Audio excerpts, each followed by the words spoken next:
रात के 2 बज रहे थे। दिल्ली की सड़कें शांत थी, लेकिन हवा चीख रही थी। खिड़की के बाहर कुछ नहीं दिख रहा था, बस एक घना धुआं।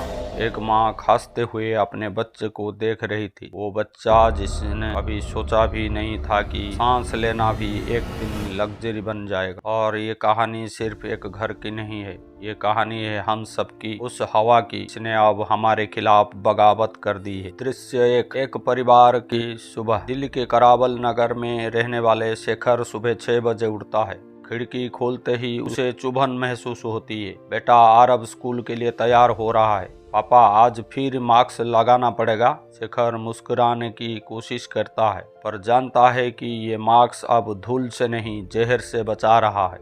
माँ किचन में काम करते हुए खांस रही है, आंखें लाल है और एयर प्यूरिफायर दिन रात चल रहा है। पर सवाल वही, कब तक। दृश्य 2, एक अदृश्य दुश्मन। हर साल सर्दियों के आते ही दिल्ली के आसमान में एक अदृश्य दुश्मन लौट आता है। वो जो ना देखता है ना सुनता है, पर धीरे धीरे हर सांस में घुल जाता है। 2025 की रिपोर्ट कहती है दिल्ली में 17,000 से ज्यादा मौतें सीधे वायु प्रदूषण से जुड़ी थी। ये सिर्फ आंकड़े नहीं, ये 17,000 कहानी है। बच्चे जो खेलने नहीं जा पाते, बुजुर्ग जो ऑक्सीजन पर जी रहे हैं, और वो मजदूर जो हर दिन इस जहरीले हवा में काम करने निकलते हैं। दृश्य 3, आखिर ये हालत क्यों। इस जहर के कई चेहरे हैं। गाड़ियों का धुआं, निर्माण स्थलों की धूल, पराली का जलना, फैक्ट्रियों का धुआं और हमारी लापरवाही। सर्दियों में जब हवा धीमी होती है, ये सब मिलकर एक जाल बुन देते हैं जिसे कहते हैं स्मोक। धुएं और धुंध का मिश्रण,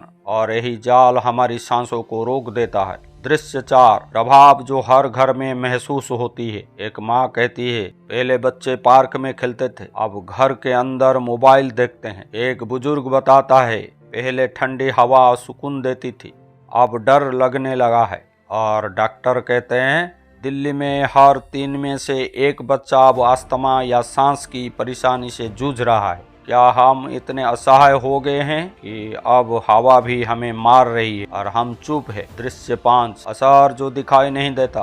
वायु प्रदूषण सिर्फ फेफड़ों की बीमारी नहीं है, यह आंखों को जलाता है, दिल पर असर करता है और दिमाग तक को कमजोर कर देता है। शोध बताता है अगर दिल्ली जैसे शहर में हवा साफ हो जाए तो हर व्यक्ति की उम्र औसत 11 साल बढ़ सकती है। और सच्चाई ये है कि हम हर दिन 11 साल कम करने की दिशा में जी रहे हैं। दृश्य 6, सरकारें और नागरिक दोनों की परीक्षा। सरकारें योजना बना रही हैं, ग्रेप, I-1, इलेक्ट्रिक व्हीकल्स, पर अगर जनता का साथ ना हो तो ये सब अधूरे हैं। हम सड़कों पर धूल उड़ाते हैं, कचरा जलाते हैं और फिर कहते हैं दिल्ली की हवा खराब है। पर सच ये है कि दिल्ली की हवा उतनी ही खराब है जितना हम खुद उससे बनाते हैं। दृश्य 7, पूरे भारत की कहानी। दिल्ली के अलावा गुड़गांव, गाजियाबाद, पटना, लखनऊ, मुजफ्फरपुर, भिवाड़ी, सभी शहरों की हवा में जहर है। WHO की रिपोर्ट के अनुसार विश्व के 50 सबसे प्रदूषित शहरों में से 35 भारत के हैं।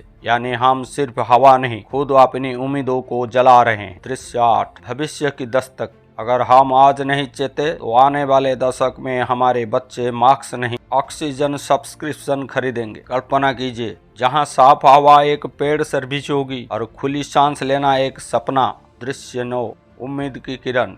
लेकिन कहानी यहीं खत्म नहीं होती। हर सांस में अभी भी उम्मीद बाकी है। स्कूलों में पेड़ लगाने की अभियान शुरू हो रहे हैं, इलेक्ट्रॉनिक्स व्हीकल बढ़ रहे हैं और सबसे अहम, लोग अब जाग रहे हैं। जितना जल्दी हम समझेंगे कि पर्यावरण कोई विषय नहीं, जीवन का आधार है, उतना ही जल्दी हम बदल पाएंगे। सोच की जरूरत। कभी कभी क्रांति हथियार से नहीं, सांस से शुरू होती है। हमें ये तय करना है कि हम अपने बच्चों को क्या देंगे, एक स्मार्टफोन या एक साफ आसमान। क्योंकि अब वक्त है सोच बदलने का, क्योंकि जरूरत है सोच की। तो ये थी आज की सोच। मिलते हैं और एक नया सोच के साथ। जय हिंद।